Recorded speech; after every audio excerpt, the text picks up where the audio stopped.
Goedemorgen, gemeente van onze Heer Jezus Christus in de kerk GPIB IMMANUEL Centraal Jakarta. Welkom weer in deze online kerkdienst, zondag 24 mei 2020. Ik ben Abialtar Pappalan, dominee van Toraja Mamasa Kerk in de West Sulawesi. Laten we beginnen. De Heere zij met u. Laten we onze God prijzen. We zingen uit gezang 457.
Gemeente van onze Heer Jezus Christus.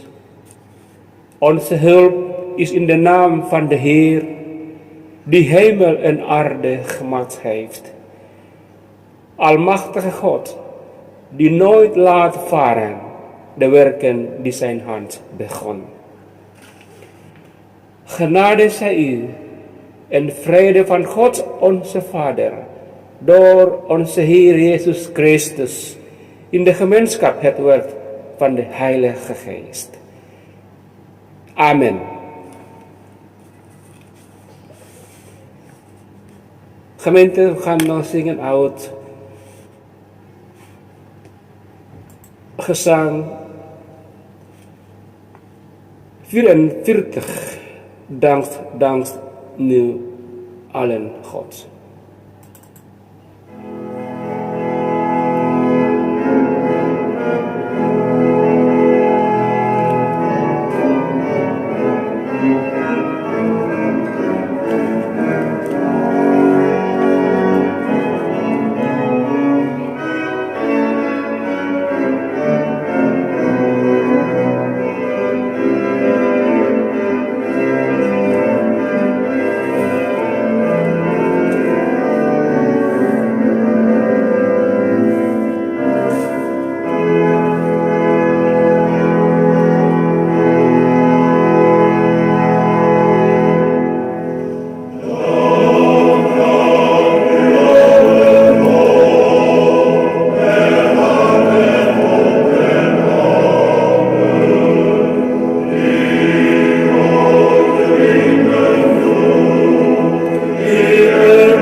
Gemeente de Heer Jezus lief heeft, laat ons de Heer om ontferming aanroepen voor de nood van de wereld en zijn naam prijzen, want zijn barmhartigheid heeft geen einde. De Heer blijft dezelfde gisteren, vandaag en tot in eeuwigheid. Hier zij God in den hoge en vrede op aarde voor mensen van zijn welbehagen. We gaan lezen en horen de wet des Heeren uit Matthäus 22, vers 37 tot met 40. Hij antwoordde: heb de Heer uw God lief met heel uw hart en met heel uw ziel en met heel uw verstand. Dat is het grootste en eerste gebod. Het tweede is daaraan gelijk, is heb uw naaste lief als uzelf. Deze twee geboden zijn de grondslag van alles wat er in de wet en de profeten staat. Amen. Gemeente van onze Heer Jezus Christus. We gaan het woord van God horen. En zullen wij samen bidden. Laten wij bidden. Vader in de hemel. We zullen uw levende woorden lezen. En ernaar luisteren. Help ons met uw hulp met de Heilige Geest. Vergeef onze zonden. Wij bidden tot u in de naam van onze Heer Jezus Christus. Amen.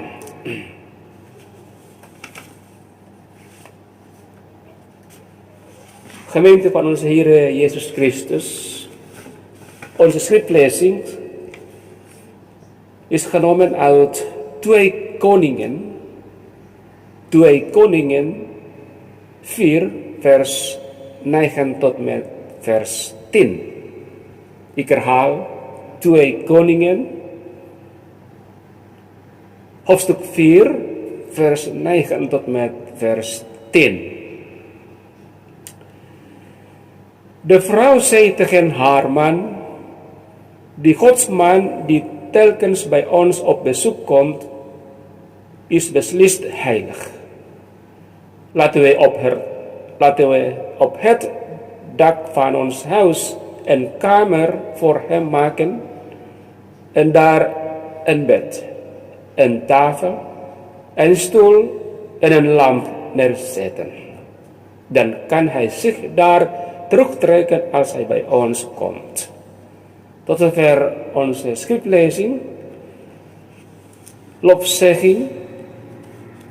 U komt de lof toe, u het gezang, u alle glorie, o Vader, o Zoon en Heilige Geest, in alle eeuwen der eeuwen. Gemeente van onze Heer Jezus Christus. We gaan zingen uit gezang 117. Hoe zal ik u ontvangen?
Gemeente van onze Heer Jezus Christus, uitleg en verkondiging uit 2 Koningen, hoofdstuk 4, vers 9 tot met vers 10. Met het thema het loon voor de ondersteuning van Gods dienaar of Gods knecht.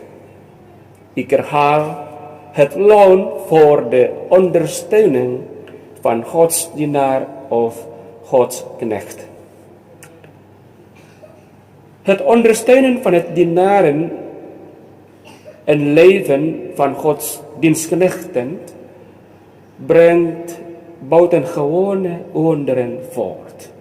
Ik herhaal, het ondersteunen van het dienen en leven van Gods dienstknechten brengt buitengewone wonderen voort. Dat werd ervaren door de onvruchtbare Sunamitische vrouw. Een jaar later werden ze gezegend met een kind, zoals beloofd door Elisa, de dienstknecht van God, die ze bij hun thuis hadden ontvangen en ondersteund. Ze waren bereid een nieuwe kamer te bouwen, compleet met het interieur, tot een soort pastorie voor die dienaar van God. God voorzag die vrouw van rijkdommen en het blijkt dat de vrouw haar rijkdommen gebruikte ook voor Gods glorie door de dienstbaarheid van Elisa. Geliefde gemeente van God, we kunnen zeggen dat Gods wonderen onvoorwaardelijk en nauw verbonden zijn met het principe van zaaien en oogsten dat de Bijbel ook leert. Opoffering omwille van de evangelische boodschap wordt door God niet onderschat. Gehoorzaamheid aan de woorden die door zijn dienstknechten worden gepredikt is een overvloedig bron van leven. Vaak denken we dat het onderhouden van dienst van Gods dienstknechten alleen verband houdt met het verschaffen van materiaal of overgaven enzovoort. Ja, dat was erg belangrijk, zoals de Sunamitische vrouw en haar man Elisa als gast ontvingen. Maar gehoorzaamheid aan het advies, de pastorale zorg, de preken van de dienstknechten van de Heer, als het woord van God zijn toch het belangrijkste. Dus de fysieke en spirituele aspecten van de dienstknechten van onze Heer helpen en ondersteunen wij in het betrokken zijn bij de processie van de prediking van het evangelie in binnen- en buitenland. God is niet blind voor de belangrijkste behoeften van zijn kinderen. Nee. In het kader van onze schriftlezing krijgt de onvruchtbare Sunamitische vrouw een kind vanwege het gebed van een dienstknecht van God, namelijk Elisa. Geliefde gemeente van God. Er zijn veel manieren en methoden om de dienst van Gods dienstknechten te ondersteunen. Blijf het trouw doen, ook als is het eenvoudig voor mensen, maar het is prachtig in Gods ogen. En vergeet niet dat het bidden voor het werk van de dienaren of dienstknechten van God erg belangrijk is. Er zullen meerdere malen wonderen plaatsvinden, omdat de gebeden van rechtvaardigen, als ze in volle overtuiging zijn gedaan, zeer krachtig zijn. De belangrijke vraag erna is, wat is de juiste motivatie om dienst van de dienaar of dienstknecht van God te ondersteunen? Om die vraag te beantwoorden, keren we terug naar de Sunamitische vrouw. Zij heeft Elisa nooit om een kind of een andere zegen gevraagd. Nee. Zij bouwde een kamer voor Elisa. Alleen ingegeven door haar respect voor de persoon en het werk van een dienaar van God. Dat is alles. Dat wil zeggen, we steunen het werk van Gods dienstknechten, allereerst gemotiveerd door het respect voor God. Ja, door het respect voor onze God, die vertegenwoordigd is door zijn dienstknechten. Voor de rest is het Gods werk. Ik herhaal, voor de rest is het Gods werk. God zag de behoeften en wensen van de Sunamitische vrouw en haar man. Elisa heeft vast tot God voor deze familie gebeden, opdat er een wonder zou gebeuren. Zij was meteen zwanger en een jaar later hield zij een baby vast. Precies zoals Elisa haar had beloofd. God is echt rechtvaardig en zorgt voor degenen, voor mij en voor u allen, die actief zijn in zijn werk, in Gods werk. Het is echt waar.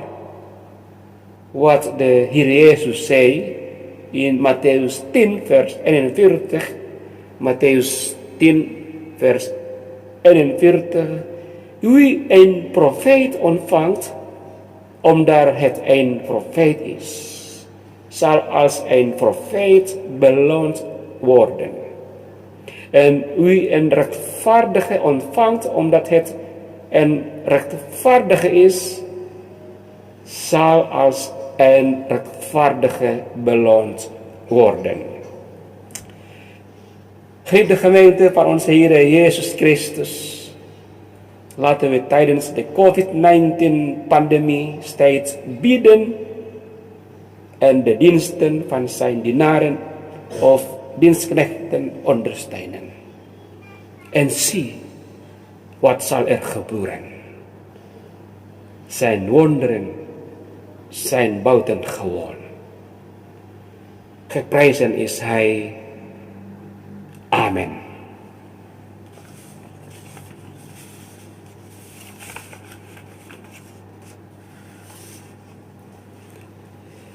Gemeente die in de Heer Jezus lief heeft. We gaan zingen uit gezang 334. Lof zij de Heer.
Gemeente die de Heer Jezus lief heeft.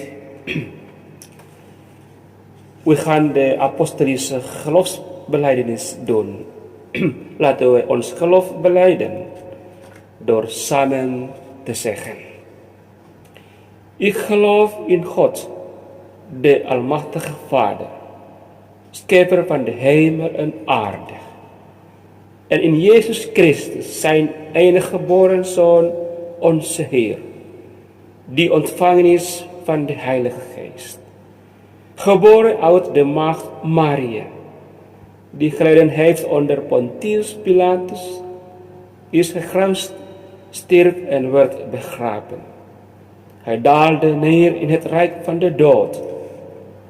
Ten derde dag is hij weer opgestaan van de doden, opgevaren naar de hemel, en zit aan de rechterhand van God, de Almachtige Vader, van waar hij komen zal om te oordelen, de levenden en de doden. Ik geloof in de Heilige Geest. Ik geloof de heilige, algemene, christelijke kerk, de gemeenschap der heiligen, de vergeving der zonden, de opstanding van het lichaam en het eeuwige leven. Amen. Gemeente van onze Heer Jezus Christus, we gaan voorbeden doen en dit gebed afgesloten met gezamenlijk gebeden onze Vader. Laten we samen bidden. Vader in de hemel, wij zullen u danken, omdat wij hebben uw woord gehoord. En help ons allen om uw woord laten doen in ons leven elke dag. Vader in de hemel, we bidden voor de COVID-19 pandemie in Indonesië en in deze wereld. We vragen u, God, herstelt zo snel mogelijk, zodat uw mensen, uw gemeente, hun activiteiten weer goed kunnen doen. Bid voor COVID-slachtoffers, Heer, geef kracht die komt van u voor hun familie. En zegen uw gemeente en uw dienstknechten bij GPIB IMMANUEL in het dienen van de kerk, van uw kerk. Zegen al uw mensen die deze dienst volgen via YouTube-faciliteiten. We ontmoeten elkaar in deze dienst, in geloof in onze Heilige Jezus Christus. Vader in de hemel, dit is ons voorbeden. Wij komen tot u in de naam van onze Heer Jezus Christus, die het gebed onze Vader geleerd heeft. Onze Vader, die in de hemelen zijt, uw naam wordt geheiligd, uw koninkrijk komen, uw wil geschieden, gelijk in de hemel, als ook op de aarde. Geef ons heden ons dagelijks brood, en vergeef ons onze schulden, zoals ook wij vergeven onze schuldenaren. En leid ons niet in verzoeking, maar verlos ons van de boze. Want van u is het koninkrijk, en de kracht, en de heerlijkheid, tot in eeuwigheid. Amen.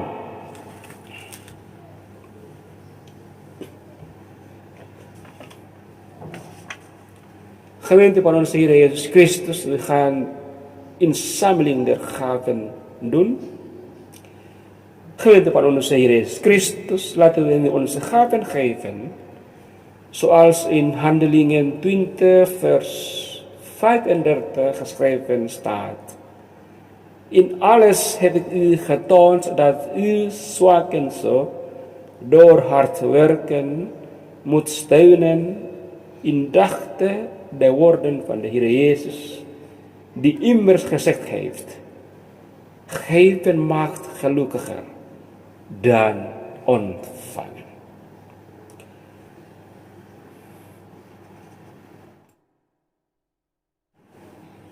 Laten we zingen uit gezang 473.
Gemeente in onze Heer Jezus Christus, laten wij bidden voor onze gaven.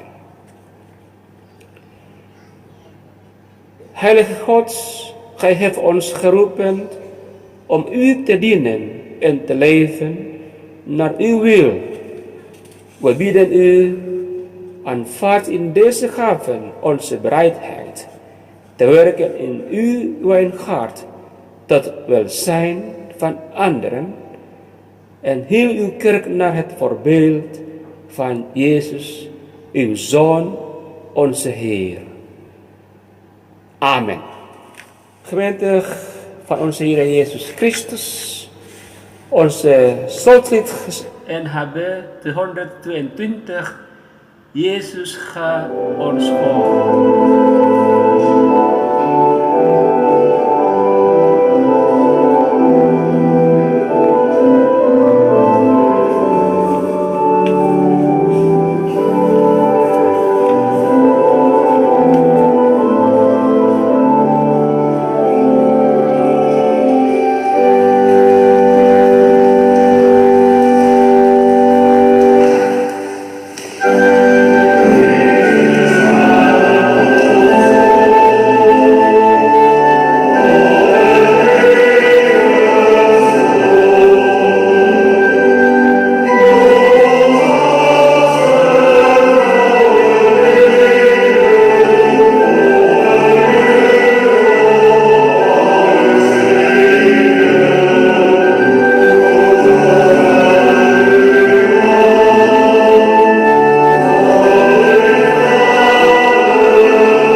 Gemeente de Heer Jezus lief heeft, ontvangst de zegen van onze God.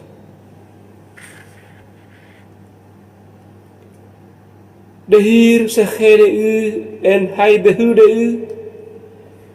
De Heer doet zijn aangezicht over u lichten en zij u genadig.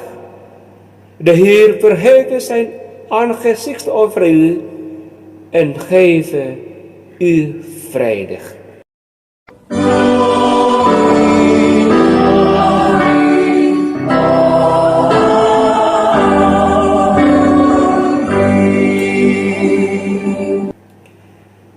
Gemeente van onze Heer Jezus Christus, tot zover onze dienst via deze media van vandaag, zondag, 24 mei 2020. God met u allen. IMMANUEL.